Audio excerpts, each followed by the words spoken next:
¿será posible que el cumplimiento de las profecías o las profecías se hayan cumplido en Jesús? ¿O esperamos a otro? Dijo Juan el Bautista.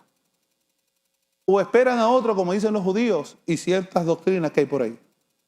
No hay duda que al interpretar las escrituras de Israel, los israelitas, los antiguos cristianos, afirmaban su realidad existencial, porque claro, nadie se desconecta de su realidad existencial cuando lee la palabra. Por eso cuando usted tiene un lechón asado al frente, con ajos, con gandules y esos banquetes que hacen los puertorriqueños, y deciden orar por los alimentos, te aseguro, te garantizo, que tu oración no será la misma que uno que no tiene nada en la mesa. Y que tiene que salir a ver si consigue algo para comer ese día. O si tiene poco o de lo que le den, la oración jamás será la misma. O sea, que cuando uno ora desde su propia perspectiva, su contexto y realidad social y realidad humana. Eso no se puede desconectar de nosotros. Lo mismo ocurrió con la Biblia. La Biblia la inspiró el Señor, pero la escribieron hombres judíos. En distintos términos, en distintas épocas, en distintos idiomas, pero cada uno escribió desde su propio contexto histórico. Y tú no puedes desconectar tu propio contexto existencial de tu oración, de la forma en que tú ves a Dios. Pero afirmar que Jesús no es el cumplimiento de las profecías es algo que debe levantar en nosotros una interrogante, y yo te aseguro que hoy esa interrogante será contestada. Los israelitas cuando leían, o los cristianos cuando leían la Biblia, buscaban de alguna forma si aquellas profecías dichas cientos de años antes se podían afirmar o cumplir en aquel que ellos piensan que es el Mesías, en aquel que camina sobre las aguas, en aquel que todo enfermo que le traen lo sana, aquel que habla en parábolas, aquel que habla tan excelente y hace milagros y portentes que ningún ser humano podría hacer. Incluso los incrédulos, cuando fueron a apresar a Jesús, dijeron, no podemos apresarlo, y volvieron a los religiosos para decirles que nunca antes ningún hombre ha hablado de esa manera. Y descubrimos que Jesús tenía unas cualidades que los discípulos querían conocer más allá de la realidad visual, de la realidad experiencial que estaban teniendo. Ellos querían saber si ciertamente este taumaturgo, este hombre que hace milagros, que sana, incluso resucita muertos, liberta a los endemoniados y sana a todos los enfermos, ¿es el Mesías o no? ¿Y cómo tú lo vas a averiguar? Pues buscando las escrituras hebreas, yendo al Antiguo Testamento a ver qué decían las profecías en cuanto a él. Respecto a esto, aún los incrédulos como Herodes, llama a los eruditos, llama a los sacerdotes para preguntarles sobre lo que los magos acaban de preguntarle. ¿Dónde está el rey de los judíos que ha nacido? Y ellos dijeron, ¿hay algo en la escritura? ¿Los profetas habrán dicho algo? Incluso los incrédulos preguntan o quieren asegurarse de lo que estoy tratando de afirmar. ¿Se cumplen o no en Jesucristo las profecías antiguas? Los sacerdotes vinieron y dijeron, sí, en Belén de Judea. Y ahí fue que nació Jesús, ciertamente. Y se va cumpliendo una por una las profecías antiguas. Pero continuemos, hermanos, porque esto se pone bueno mientras vaya adelantando esto. San Agustín, por su parte, señala que todo lo que la ley manda respecto al culto del Señor era sombra de lo que vendría después. El apóstol Pablo, esto es como un eco del apóstol Pablo, que había dicho algo similar. Y la pregunta es, ¿qué es esto que vendrá después? Lo que viene después es lo que se cumplió en Cristo. Así dice el apóstol, todas las promesas de Dios se cumplen en Él, sí, y en Él, amén. 2 Corintios 1:20. El mismo apóstol Pablo afirma que todas las promesas de Dios, todas esas profecías se cumplen, mesiánicas, se cumplen en Jesús. Y en 1 Corintios 10:11 dice que todo lo que sucedió a los antiguos hebreos se escribió como figura para nosotros, para cuando llegara la plenitud del tiempo. La plenitud del tiempo no llegó cuando Cristo se encarnó. La plenitud del tiempo ha de llegar y ha de cumplirse cuando Cristo venga por su iglesia, cuando Cristo venga por la novia y se realice las bodas del Cordero. ¿Cuántos dicen amén? Así que cuando los antiguos cristianos leían las escrituras de Israel, porque no tenían el Nuevo Testamento, eso se escribió después, Pero cuando leían el Antiguo Testamento, no buscaban en ella solamente palabras que pudieran aplicarse como tales a Jesús. Vamos a ver, tirar los dominó y tirar los dados a ver si hay algo. No, no, no. No solamente ellos buscaban a ver si se cumplía o se podía aplicar como el Mesías prometido, las profecías de aquel que habría que nacer en Jesucristo, sino que también buscaban en la Escritura señales de los patrones de Dios sigue en acción, en sus acciones, y que culminarían en Jesucristo. Señales en los acontecimientos y los patrones de la realidad de ese Dios que se manifestaba delante del pueblo y a través del pueblo, para que ellos pudieran entender aún con mayor contundencia, mayor profundidad, si ciertamente todo eso tiene que ver con este que ha nacido. Usted le pregunta a un judío hoy y él te va a decir, ¿para qué un Mesías? ¿Para qué necesitamos un Mesías? Porque claro, aleluya, el hombre natural no puede percibir las cosas que son del Espíritu.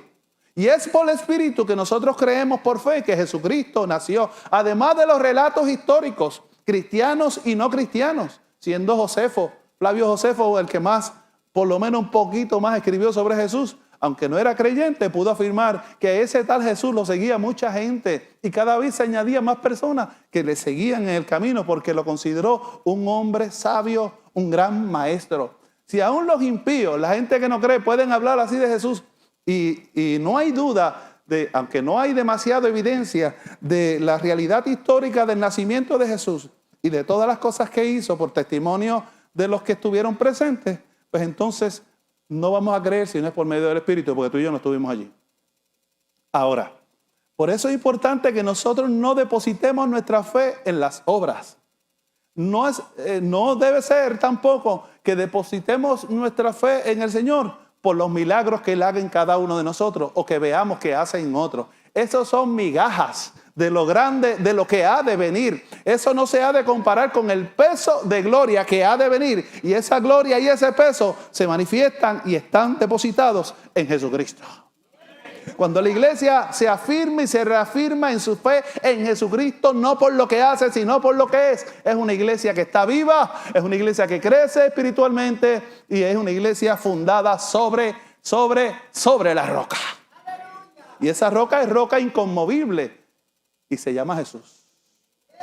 La roca que los edificadores desecharon. Precisamente ese patrón que los cristianos buscaban al leer las escrituras hebreas fue seguido por Jesús también. Era una tendencia, era una práctica.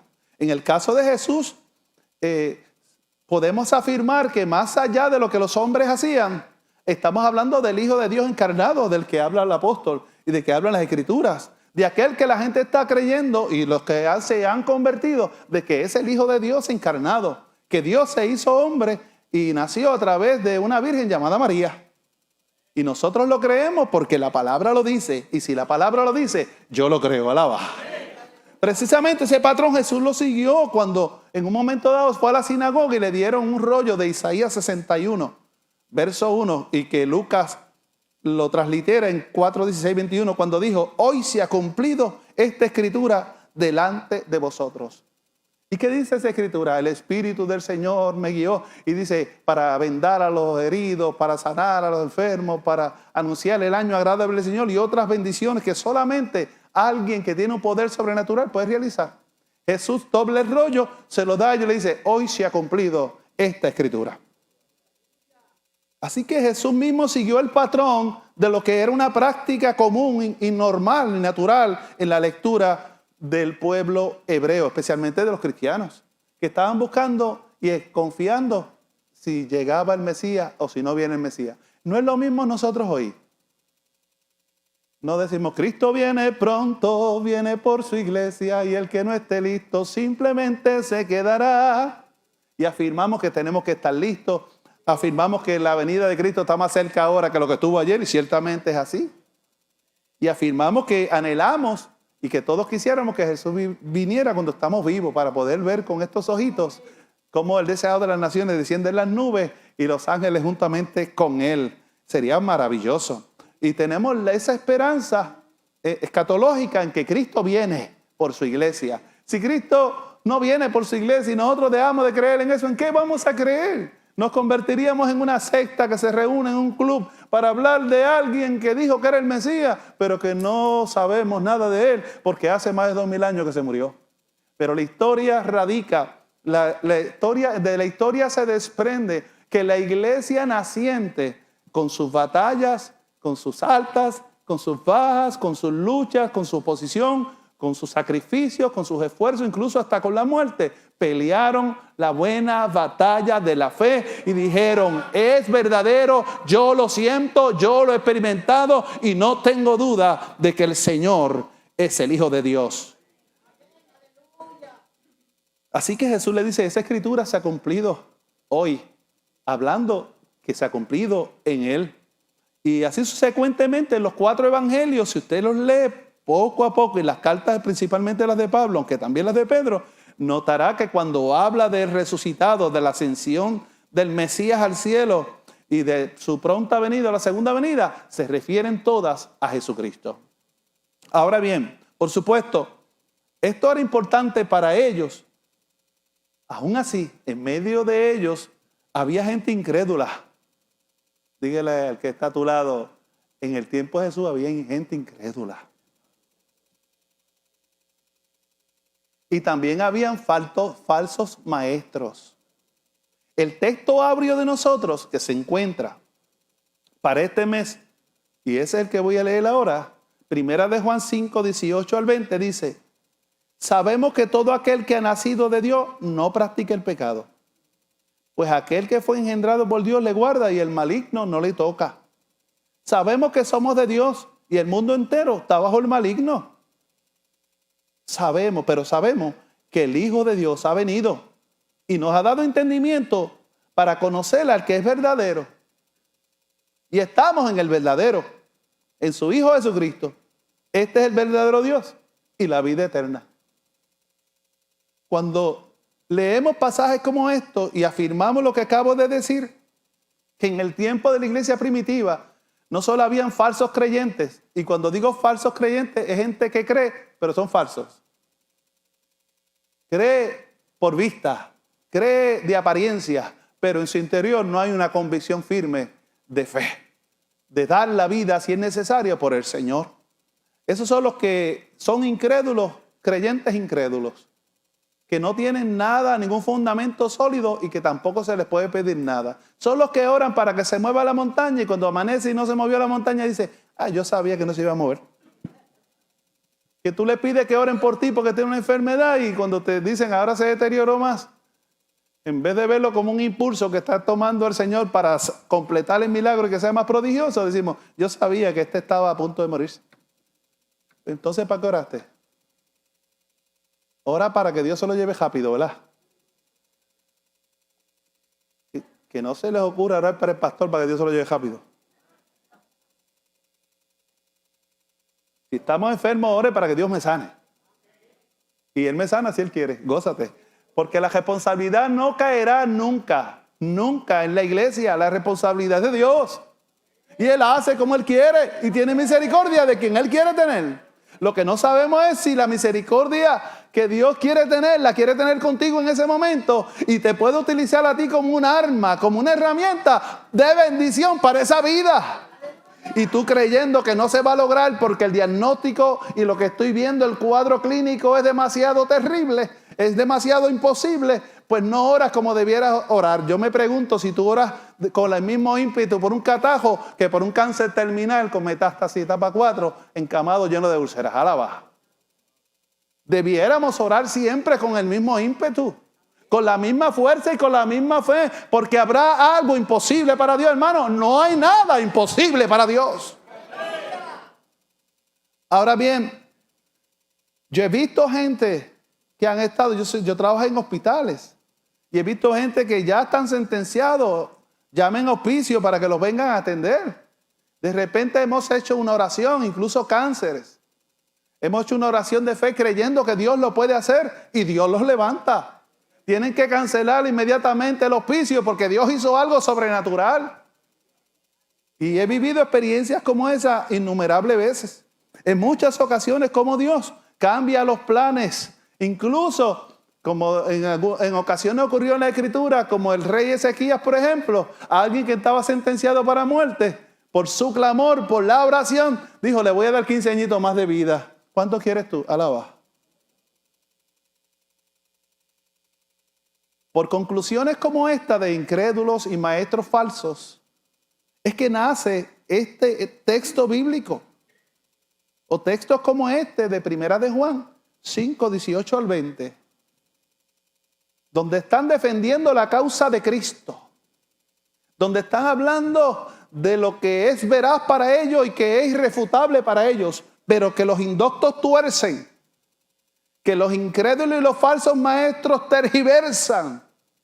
Enseñando una doctrina gnóstica. Contraria a la realidad de aquellos que tuvieron una experiencia ocular o visual de haber caminado con Jesús por las calles, por los caminos y las aldeas de Galilea y de Jerusalén y de toda la comarca. Y estuvieron allí, vieron cómo Él hacía milagros y prodigios, y de ahí en adelante es que nace la iglesia. Jesús no fundó la iglesia, pero la iglesia se basa y se funda en Él. Mire qué cosa. Jesús no dijo, voy a montar una iglesia aquí. No, Él predicó el reino de Dios. Y nosotros fuimos los que creamos los templos y creamos todo este tipo de cosas. Pero el Señor está allí donde hay un corazón disponible para Él. Ay, ay, ay, ay. Esté en un templo, esté en el río, esté en la calle, esté en el bosque, donde quiera que usted esté, y hay un corazón dispuesto, disponible para recibir la revelación del Espíritu. Allí está el Señor. Gloria al Señor. Denle un fuerte aplauso al Padre, al Hijo y al Espíritu Santo. Gloria a Dios. No es como la antigüedad, que el Señor estaba en el templo y fuera del templo no estaba. Nosotros sabemos que el Señor está aquí en el templo y está también en el centro comercial y está también donde estoy compartiendo con la familia, está también en mi trabajo, está también donde quiera que vayamos, porque Él no mora en templo creado de hombres y de manos, Él mora en el corazón. Ese es el templo del Señor, en tu corazón, en mi corazón, el corazón de todos aquellos que quieran recibir al Señor. Continuemos entonces. ¿Qué dice la Biblia? Porque todavía no le he contestado la pregunta inicial o la interrogante de aquel erudito que dijo, no traten de aplicar y meter a Jesucristo a la trágala al cumplimiento de las profecías antiguas. Vamos a ver qué dice la palabra. Dile que está a tu lado, prepárate que ahora viene lo bueno.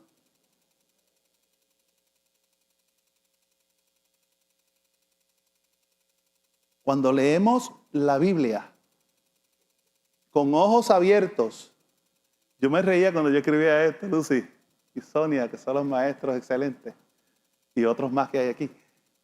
Cuando yo diga esto, algunos dicen, no, lo va a leer con los ojos cerrados.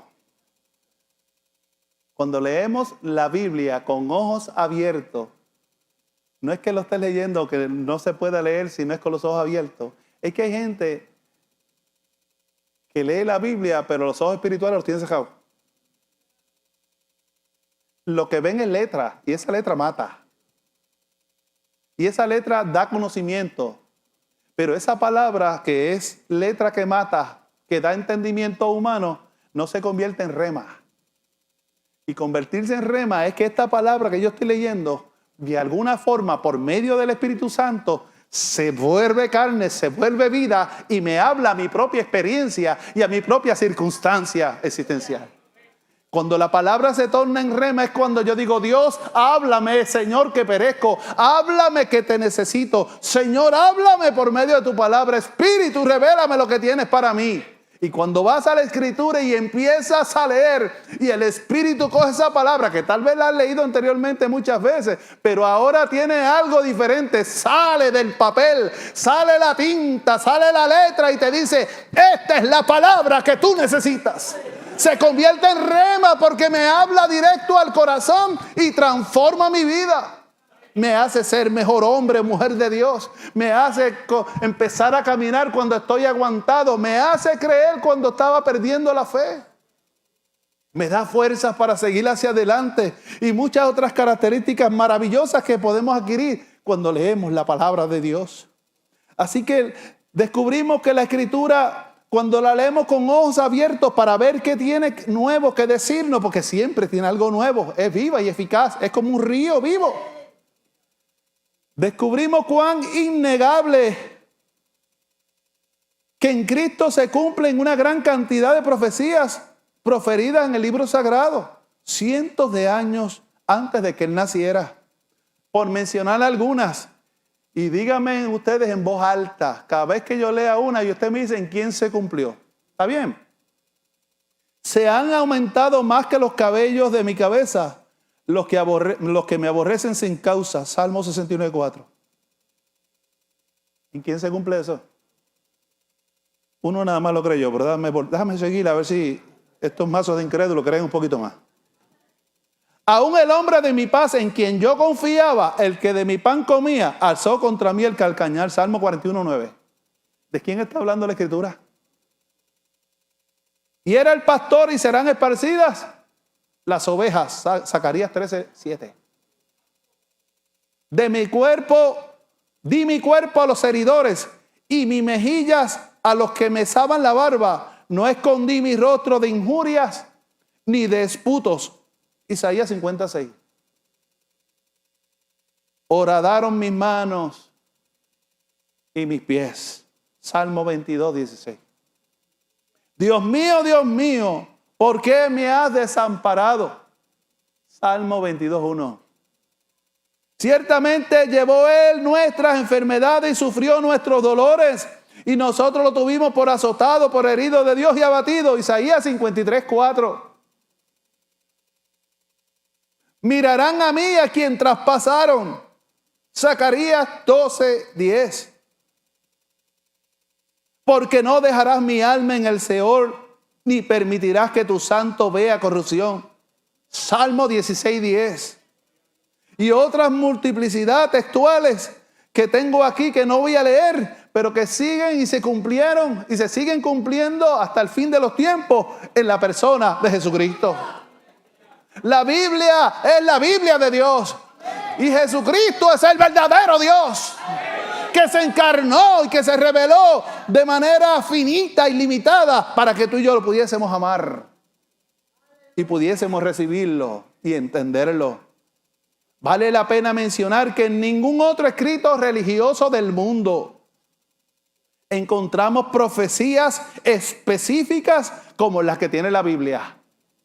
¿Oyó eso? En ningún otro libro del mundo encontramos profecías específicas como la que tiene la Biblia. Usted no encontrará predicciones proféticas semejantes en los escritos de Buda, de Confucio, de Mahoma, de Lao Tse o del hinduismo. En cambio, en la Biblia hay más de 2000 profecías, la mayoría de las cuales ya se han cumplido. Y muchas de ellas son profecías que se cumplieron en Jesucristo. Vale la pena mencionarlas, ¿verdad que sí? Así que podemos decir que las profecías bíblicas son insólitas, porque no conozco a alguien que haya profetizado que algún ser humano se levantaría de entre los muertos y que ascendería al cielo. Y eso se profetizó y se cumplió en Cristo. Es algo tremendamente imposible o improbable. La posibilidad de que ocurra por coincidencia no se puede calcular. En conclusión, la Biblia no es tan solo un libro escrito por los hombres, es un libro escrito por Dios a través de los hombres. Y el corazón de su mensaje, búsquelo, léalo y pídale al Espíritu que le libere. Es Jesucristo el Señor, Jesucristo el Kyrios de Dios. Jesucristo es el Señor. Si Jesucristo no es el Señor de tu vida, hermana, llegaste a buen lugar. Pero tu vida no salga de esa puerta en el día de hoy sin recibirlo como Señor y Salvador de tu vida. La vida es corta. Sabemos dónde estamos ahora mismo, pero no sabemos qué puede ocurrir. En estos días tengo un primo que estuvo comiendo con nosotros antier, lo más bien. Hoy está en el hospital porque le dio un dejame. Musculoso, fuerte. Nuestros días están contados. Y vuelvo y recalco, no es para que tengas miedo, porque tu fe no debe fundamentarse en el miedo. Tu fe debe fundamentarse en aquel que te da la vida abundante en esta y en la venidera. Que te promete que estará contigo todos los días hasta el final. Cuando tengas mucho, cuando no tengas nada. Cuando tengas techo, cuando duermas a la intemperie. Cuando tengas salud, cuando estemos en enfermedad. No es como los matrimonios humanos. Decimos todas esas cosas y dicen, sí, loco por besar a la novia o al novio. Pero después no hacen nada de eso en muchas ocasiones. Por eso hay que tanto divorcio. Pero en el caso del Señor, Él es fiel y verdadero. Él es la verdad. Él nunca miente. Dijo que estará contigo y estará contigo.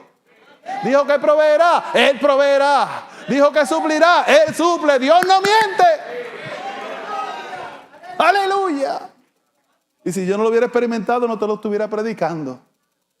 Yo conozco al Dios que suple, al Dios que sana, al Dios que provee, al Dios que restaura. Todo ese tipo de manifestaciones del Señor las conozco yo porque las he experimentado en carne propia. Si no lo creyera, si no lo confesara, fuera el hombre más ingrato de la tierra, afirmando que yo he vivido la vida chilling, que todo me ha salido bien. Mentiras del diablo. En el mundo tendremos aflicciones, dice la palabra, pero confía, yo he vencido al mundo. Y cuando viene la aflicción, yo confío porque Cristo ha vencido al mundo. Y si Él venció, nosotros también venceremos. ¡Gloria a Dios! Diablo mentiroso, te reprendo en el nombre de Jesús. Ay, santo, siento tu presencia. De acuerdo con el testimonio del apóstol Pedro, en su mensaje el día de Pentecostés, a ese Jesús que fue asesinado, dice, Dios lo constituyó en Señor y Cristo, mediante el poder de la resurrección. Hechos 2:26.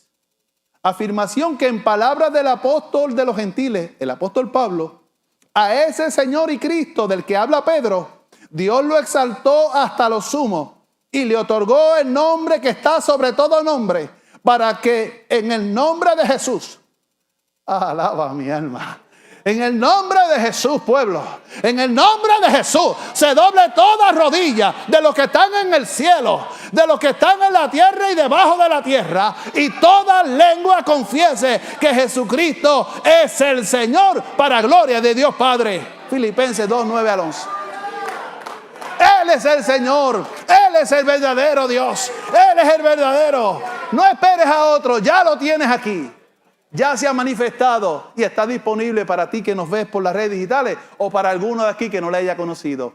La mejor decisión del 2025 no es que Dios permita o reciba las mejores ofertas de trabajo, que viajes el mundo entero, que tenga la familia más estupenda del mundo, que vistas ¿de qué? De Michael Kors. Michael Kors. Algunos vestimos de Mi Closet Boutique, alaba, pero gozoso. Eso no es lo importante es que Cristo esté en cada corazón. ¿Usted quiere un mejor Puerto Rico? No solo orando, sino cuidándonos, guardando el testimonio y haciendo nosotros mismos con nuestras acciones un mejor país. Porque un mejor país con una iglesia cristiana y todas uniéndonos en un mismo fin, en un mismo propósito, podemos cambiar a Puerto Rico, porque Cristo no lo cambia ni la gobernadora, ni los legisladores, ni nadie. A Puerto Rico lo cambia Jesucristo, aleluya, el Señor. Él es el único.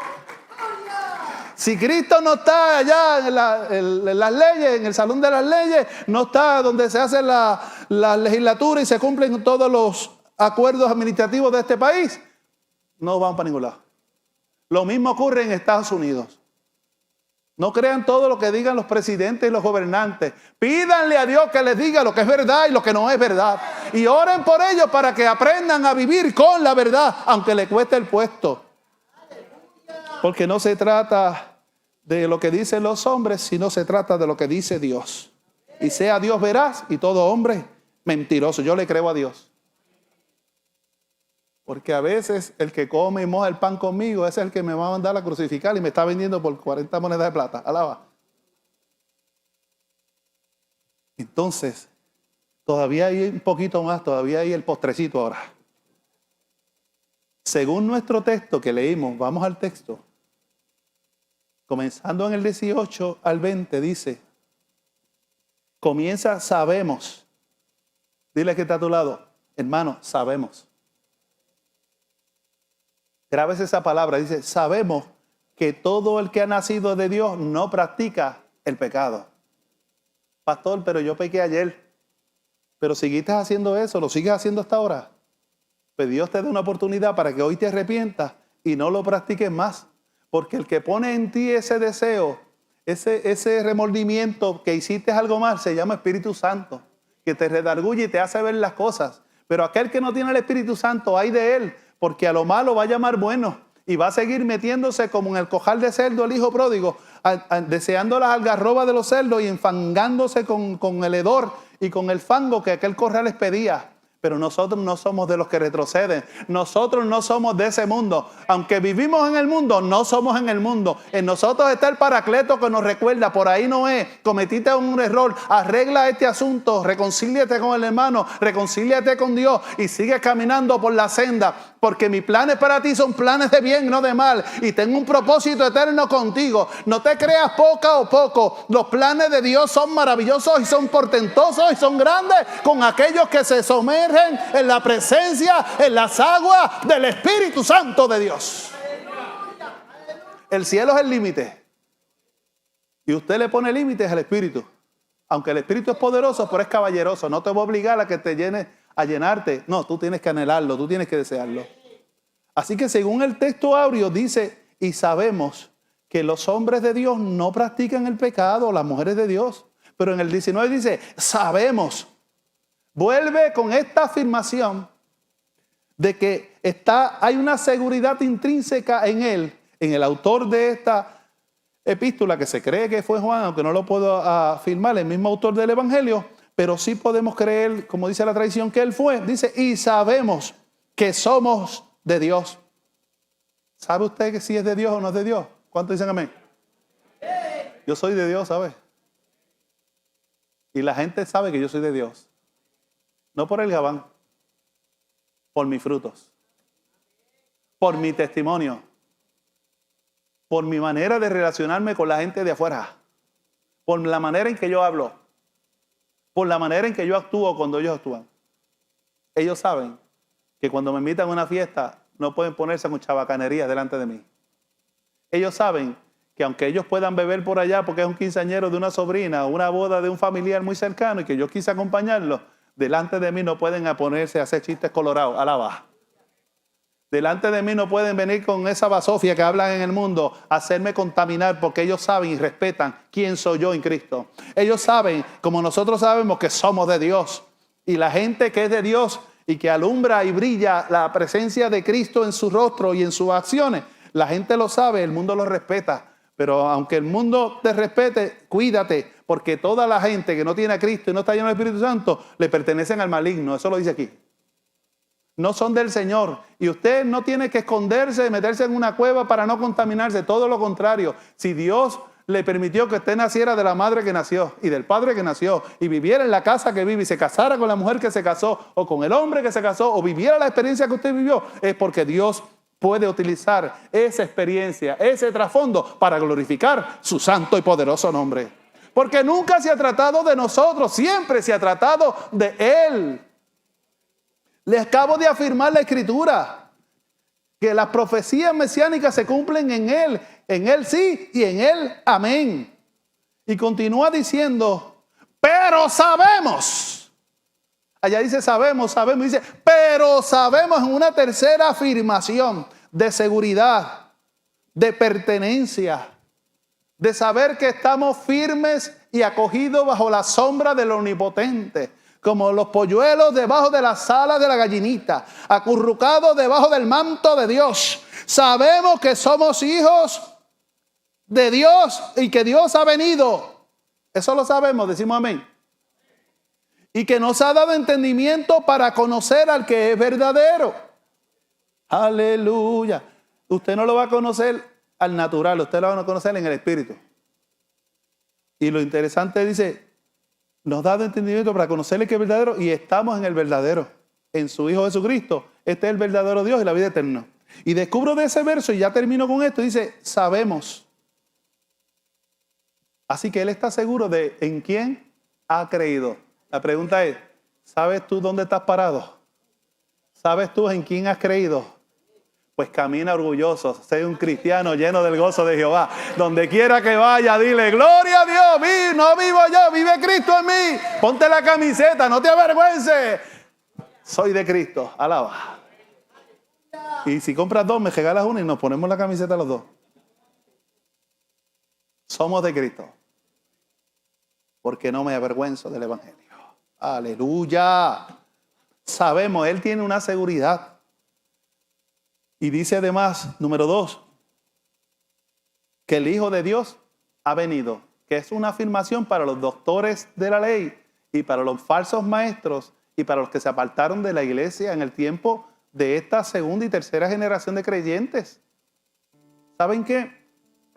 Muchos cristianos yo les he oído hablar, y te quiero decir con mucho respeto, es una manera errónea de expresarte, diciendo que los tiempos de antes fueron mejores, que la gloria del Señor en Vega Alta 1 era mayor que esta.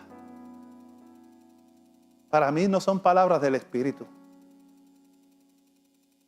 porque en aquel tiempo tú eras más jovencito y tú veías cómo se manifestaba el Espíritu y quieres verlo ahora, pero tú no haces nada para que eso se logre. Esperar que otros hagan para ver los milagros, los prodigios y que acontezcan cosas que pasaron en el pasado es vivir una vida espiritual miserable, huérfana, sin brillo. Pero aspirar a ser mejor creyente cada día, a buscar una llenura del Espíritu cada vez mayor, eso puede hacer la diferencia, no necesariamente con bombas y platillos y milagros y prodigios, pero sí puede hacer la diferencia en una vida, un alma que se iba a perder y ha sido hallada cuando tú le hables del Señor. Y por medio del Espíritu, esa persona, el Espíritu la redarguya y venga llorando a los pies de Jesucristo. ¿Tú quieres ver avivamiento? Comienza contigo. Lee la Biblia, hermano y hermana. Métete con Dios en oración. Déjate de los rituales. Abre el corazón. Y dile, Dios, hoy me siento así. Hoy estoy feliz. Como te sientas, ve delante del Señor, dile, Señor, háblame que me muero, háblame que necesito, dirígeme, revélame qué debo hacer en esta situación porque no sé qué hacer. ¿Será la decisión correcta? ¿No será la decisión correcta? Señor, necesito que me hables. ¿Cuánto le dijeron a Dios esta mañana, Señor, háblame? Y puedes hablar así, orar así, porque dice que el Hijo ha venido. Y si el Hijo vino, está presente con nosotros por medio de su Espíritu. Y además de eso dice, número 3, nos ha dado entendimiento para conocer al que es verdadero. Si Jesucristo no ha venido y si el Espíritu no está en ti, no vas a conocer al verdadero. Te van a vender algo que es falso, un Mesías falso, un Dios falso, un ídolo falso. Nunca vas a conocer al verdadero. Tienes que conocer al verdadero. Creer que Jesucristo se hizo carne, Dios se encarnó a través de él. Y decir, sabemos, pero sabemos, pero sabemos, pero sabemos, pero sabemos. Y estamos seguros que Jesucristo es el Señor. Nos ha dado entendimiento para conocer el que es verdadero. Así que no somos neófitos o ignorantes, ignorando la gran verdad de la encarnación de Jesucristo. De que Él murió, pero que al tercer día se levantó de la tumba, resucitó. Se le apareció a más de 500 hermanos y que se levantó y ascendió al cielo. Y de la misma manera dijeron los ángeles, aquellos que miraban hacia arriba, así vendrá. Así como lo habéis ido partir, así mismo vendrá sobre las nubes. Por eso pídele al Señor, dame entendimiento para poder conocer, Señor, al que es verdadero.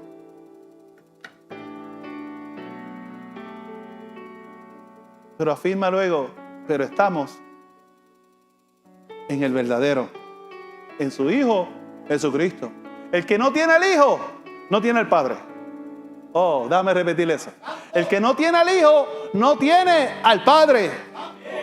Porque el Hijo y el Padre uno son. Felipe dijo, muéstranos al Padre y nos basta. Y él dijo, Felipe, Felipito, Luis Felipe, alaba. cuántas cosas y maravillosas he hecho delante de ti y he estado contigo y te he hablado, te he abierto las escrituras y todavía tú me dices que te muestre al Padre. El que me ha visto a mí, ha visto al Padre, porque el Padre y yo, uno somos. Y estamos en el verdadero. Si alguien le cuestiona su fe, mira, camina por tu lado, yo por el mío, pero yo te aseguro que sabemos que estoy en el verdadero, en Jesucristo el Señor, el Hijo de Dios. Y 5 dice, y estamos en el verdadero en su Hijo Jesucristo. Este es el verdadero Dios y la vida eterna. Así que no hay otro Dios. Así que hay dioses falsos porque hay uno verdadero. ¿Entendiste? Hay muchos dioses, pero solo uno es verdadero. Jesucristo, el Hijo de Dios. Él es el Dios verdadero. Y es la vida eterna. Porque solo un Dios verdadero puede dar vida eterna y la garantía de una vida mejor después de esta. Y eso lo hizo Jesucristo cuando dijo, yo me voy a preparar lugar para que donde yo esté, vosotros estén conmigo. En la casa de mi Padre muchas moradas hay. Ahora me voy corriendo, no me aguanten. Necesito llegar al reino para prepararte un lugar. Y en ese lugar todos queremos estar. Decimos amén.